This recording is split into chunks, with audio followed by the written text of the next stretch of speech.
ಮನವಿ. Supreme court ನಿರ್ದೇಶನದಂತೆ ರಾಜ್ಯ ಸರ್ಕಾರ ಒಳ ಮೀಸಲಾತಿ ಜಾರಲು ಮುಂದಾಗಿದ್ದು ಮತ್ತೊಮ್ಮೆ ಸರ್ವೆ ಕಾರ್ಯ ಆರಂಭವಾಗುವ ವಿಚಾರ ಇದೆ.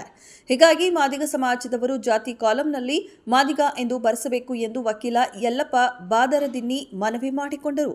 ರಾಯಚೂರು ಜಿಲ್ಲೆಯ ಮಾನ್ವಿಯಲ್ಲಿ ಸುದ್ದಿಗಾರರೊಂದಿಗೆ ಮಾತನಾಡಿ, ರಾಜ್ಯದ ನಾನಾ ಭಾಗಗಳಲ್ಲಿ ಮೂಲ ಮಾದಿಗ ಸಮಾಜದವರು ಎಕೆ, ಎಡಿ, ಹರಿಜನ ಎಂದು ಜಾತಿ ಕಾಲಂನಲ್ಲಿ ಬರೆಸಿದ್ದಾರೆ. ಹೀಗಾಗಿ ಪ್ರತಿ ಕುಟುಂಬದವರು ಮಾದಿಗ ಸಮಾಜ ಎಂದು ನಮೂದು ಮಾಡಿದರೆ ನಮ್ಮ ಸಂಖ್ಯೆ ಬಲ ತೋರಿಸಲು ಅನುಕೂಲವಾಗುತ್ತೆ ಎಂದರು.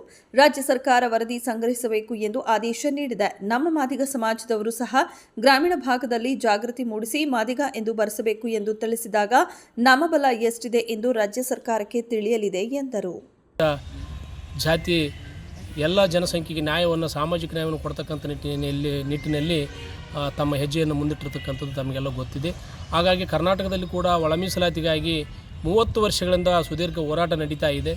ಇದಕ್ಕೆ ಸಂಬಂಧಪಟ್ಟಂಥ ಕಳೆದ ವಿಧಾನಸಭಾ ಚುನಾವಣೆಯಲ್ಲೂ ಕೂಡ ಕಾಂಗ್ರೆಸ್ ಸರ್ಕಾರ ಚಿತ್ರದುರ್ಗದ ಒಂದು ಸಮಾವೇಶದಲ್ಲಿ ನಾವು ಅಧಿಕಾರಕ್ಕೆ ಬಂದ ಮೊದಲ ಕ್ಯಾಬಿನೆಟ್ನಲ್ಲಿ ನಾವು ಅಧಿವೇಶನದಲ್ಲಿ ಅದನ್ನು ಜಾರಿ ಮಾಡ್ತಕ್ಕಂಥ ಭರವಸೆಯನ್ನು ಕೊಟ್ಟಿದ್ದರು.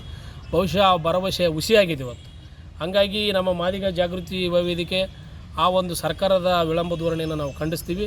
ಜೊತೆಗೆ ನಮ್ಮ ಅನೇಕ ಹಿರಿಯರ ಮಾದಿಗ ಸಂಘಟನೆಗಳ ಹೋರಾಟದ ಫಲವಾಗಿ ಇವತ್ತು ಸನ್ಮಾನ್ಯ ಸಿದ್ದರಾಮಯ್ಯನವರ ನೇತೃತ್ವದ ಸರ್ಕಾರ ಒಳ ಮೀಸಲಾತಿಯನ್ನು ಜಾರಿಗೆ ಮಾಡಲಿಕ್ಕೆ, ಅದನ್ನು ಸಮೀಕ್ಷೆ ಮಾಡಲಿಕ್ಕೆ, ದತ್ತಾಂಶಗಳನ್ನು ಸಂಗ್ರಹಿಸಲಿಕ್ಕೆ ಸನ್ಮಾನ್ಯ ಗೌರವಾನ್ವಿತ ಜಸ್ಟಿಸ್ ನಾಗಮೋಹನ್ ದಾಸ್ರವರ ನೇತೃತ್ವದಲ್ಲಿ ಒಂದು ಏಕಸದಸ್ಯ ಆಯೋಗವನ್ನು ರಚನೆ ಮಾಡಿತ್ತು. ಬಹುಶಃ ಅದು 2 ತಿಂಗಳ ಗತಿಸಿದ ನಂತರ ಆ ಒಂದು ಮಧ್ಯಂತರ ವರದಿಯನ್ನು ಈಗಾಗಲೇ 27 ಮಾರ್ಚ್ ತಿಂಗಳ 2025ರಲ್ಲಿ ಸರ್ಕಾರಕ್ಕೆ ನೀಡಿದೆ. ಹಾಗಾಗಿ ಆ ಒಂದು ಮಧ್ಯಂತರ ವರದಿಯಲ್ಲಿ ಸೂಚನೆಯಂತೆ ಈಗಾಗಲೇ ಕರ್ನಾಟಕದ ಪರಿಶಿಷ್ಟ ಜಾತಿಯಲ್ಲಿ ಆದಿ ಕರ್ನಾಟಕ ಮತ್ತು ಆದಿ ದ್ರಾವಿಡ, ಆದಿ ಆಂಧ್ರ ಅಂತಕ್ಕಂಥ ಒಂದು ಕೆಲವು ಜಾತಿಗಳ ಒಂದು ಗೊಂದಲ ಇರೋದರಿಂದ ಆ ಗೊಂದಲವನ್ನು ನಿವಾರಣೆ ಮಾಡಬೇಕು. ಒಂದು ವಸ್ತುನಿಷ್ಠವಾದ ಒಂದು ದತ್ತಾಂಶಗಳನ್ನು ಸಂಗ್ರಹಿಸಿ ಆ ಸರ್ಕಾರಕ್ಕೆ ನಿಖರವಾದ ವರದಿಯನ್ನು ಕೊಟ್ಟು ಜಾರಿ ಮಾಡಬೇಕಂತಕ್ಕಂಥ ಉದ್ದೇಶದಿಂದ ಇವತ್ತು ಸನ್ಮಾನ್ಯ ಗೌರವಾನ್ವಿತ ನ್ಯಾಯಮೂರ್ತಿಗಳು ಈಗಾಗಲೇ ರಾಜ್ಯದಲ್ಲಿ ಪರಿಶಿಷ್ಟ ಜಾತಿಯ 101 ಜಾತಿಯ ಒಂದು ಸಮಗ್ರ ಸಮೀಕ್ಷೆ ನಡೀತಾ ಇದೆ. ಅದು ಈ ತಿಂಗಳ 6ನೇ ತಾರೀಕಿನಿಂದ ನಡೀತಾ ಇದೆ.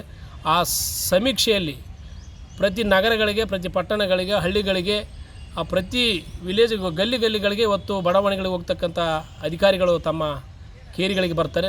ಆ ಬಂದಂಥ ಅಧಿಕಾರಿಗಳ ಸಮ್ಮುಖದಲ್ಲಿ ನೀವು ಪರಿಶಿಷ್ಟ ಜಾತಿಯ 101 ಜಾತಿ ಸಮುದಾಯದವರು ತಮ್ಮ ಪರಿಶಿಷ್ಟ ಜಾತಿಯ ಮೂಲ ಜಾತಿಯನ್ನು ನಮೂದು ಮಾಡಬೇಕು ಕಡ್ಡಾಯವಾಗಿ ಅಂತಕ್ಕಂಥದ್ದು ನಮ್ಮ ಮನವಿಯಾಗಿದೆ. ಅದರಲ್ಲಿ ವಿಶೇಷವಾಗಿ ಈ ಏಕೆ ಅಂತಕ್ಕಂಥ ಗೊಂದಲ ಇರತಕ್ಕಂಥದ್ದು ಮತ್ತು ಮಾದಿಗ ಮತ್ತು ಛಲವಾದಿ ಜನಾಂಗದಲ್ಲಿ. ಹಾಗಾಗಿ ನಮ್ಮ ಮಾದಿಗ ಸಮುದಾಯದವರು ಏಕೆ, ಎಡಿ, ಆದಿ ಆಂಧ್ರ, SC, ಹರಿಜನ ಅಂತ ಬರೆಸಬಾರ್ದು ದಯಮಾಡಿ.